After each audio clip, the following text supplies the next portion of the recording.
Buenas tardes, ¿cómo les va? ¿Cómo están ustedes, chicas, chicos?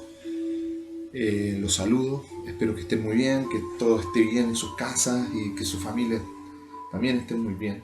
Recuerden de seguir las recomendaciones de prevención en contra del COVID-19. Bueno, sin más, no quiero aburrirlo.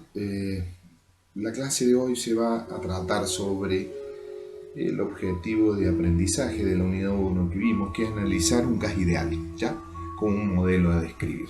La clase pasada hemos visto lo que es un gas ideal eh, en las condiciones físicas para que pueda ser un gas ideal o un real y las diferencias, y algunos experimentos que denotan cuáles son las leyes o los fenómenos que afectan a los gases. Hoy vamos a ver que vamos a aplicar las leyes macroscópicas de un gas ideal, ¿ya?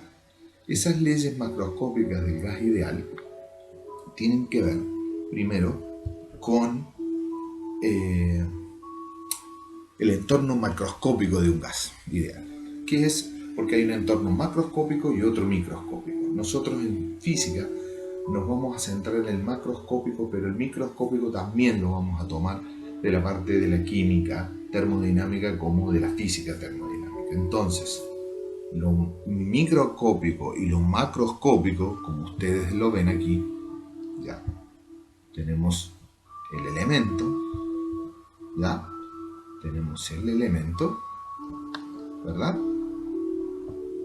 Y lo microscópico que nos lleva a una cuestión molecular y a otra cuestión química microscópica, ¿ya?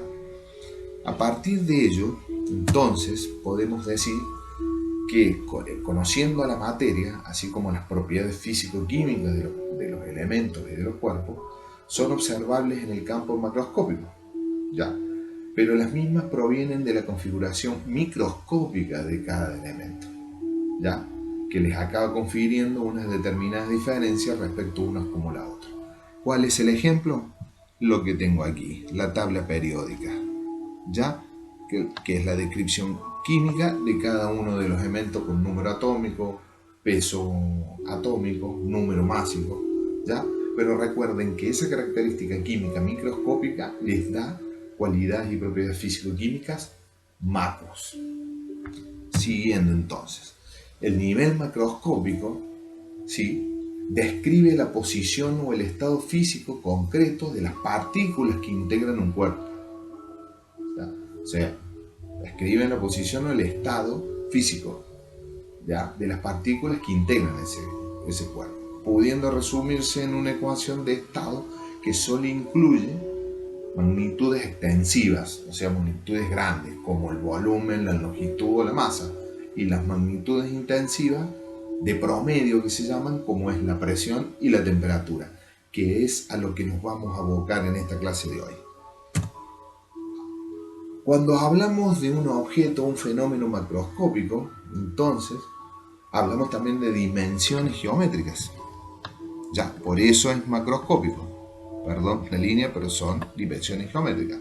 O las magnitudes ya físicas sobrepasan un cierto tamaño, son extremadamente visibles y grandes, ¿ya? Y a simple vista. Esos son los efectos macroscópicos para que nos empecemos a cuadrar con qué es lo que vamos a ver.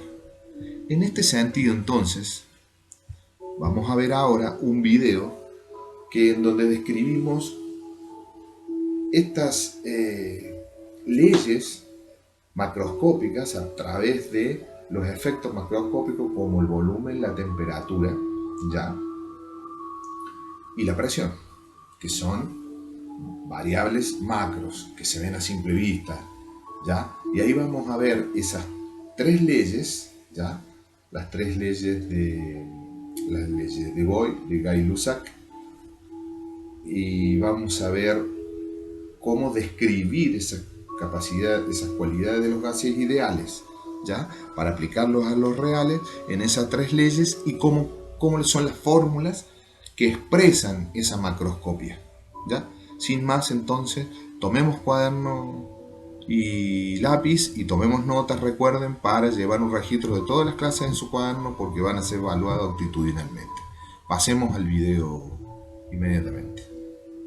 Las leyes de los gases son aquellas que describen las relaciones entre las variables presión, volumen, temperatura y cantidad de materia o moles.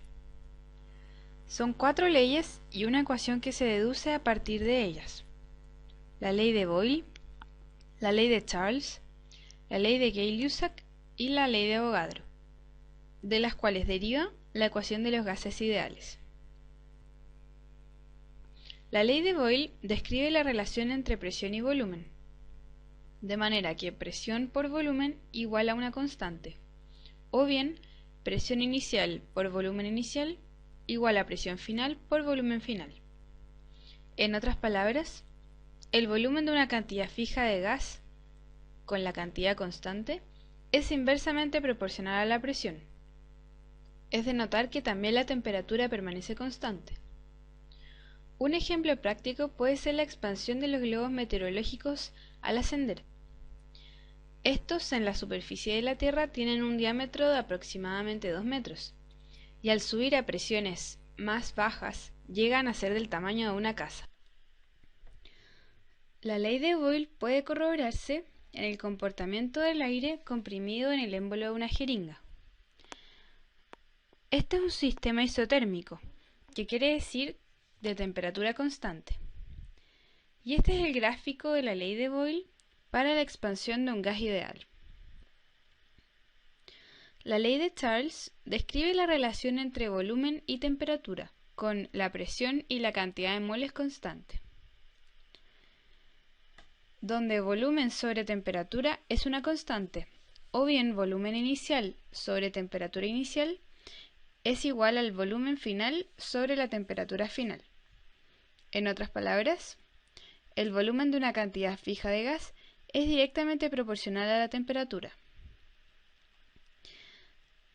Un ejemplo es lo que le sucede al aire contenido en un globo cuando se le vierte nitrógeno líquido a una temperatura de alrededor de menos 200 grados Celsius. Para dimensionar la ley de Charles, en 2012 una adolescente británica tuvo que ser sometida a cirugía para ser extirpado su estómago por haber consumido un reducido volumen de nitrógeno líquido en un cóctel. Si el nitrógeno hubiera ebullido, este se hubiera expandido y el abdomen de la muchacha habría estallado. La ley de Charles actúa sobre un sistema isobárico, es decir, a presión constante. Imaginemos una cantidad de volumen fija que es calentada a una llama. Este va a ser el comportamiento que tenga su volumen al aumentar la temperatura. La ley de Gay-Lussac describe la relación entre presión y temperatura, con volumen y cantidad de moles constante, donde presión sobre temperatura es una constante, o bien presión inicial sobre temperatura inicial es igual a la presión final sobre la temperatura final. En otras palabras, la presión de una cantidad fija de gas es directamente proporcional a la temperatura. En un recipiente cerrado puede medirse el comportamiento de un gas modificando la temperatura. La ley de Gay-Lussac actúa sobre un sistema isocórico, es decir, a volumen constante. Imaginemos este sencillo experimento donde recipientes cerrados que contienen una cantidad fija de aire son conectados a un manómetro y dispuestos en recipientes con agua a diferentes temperaturas.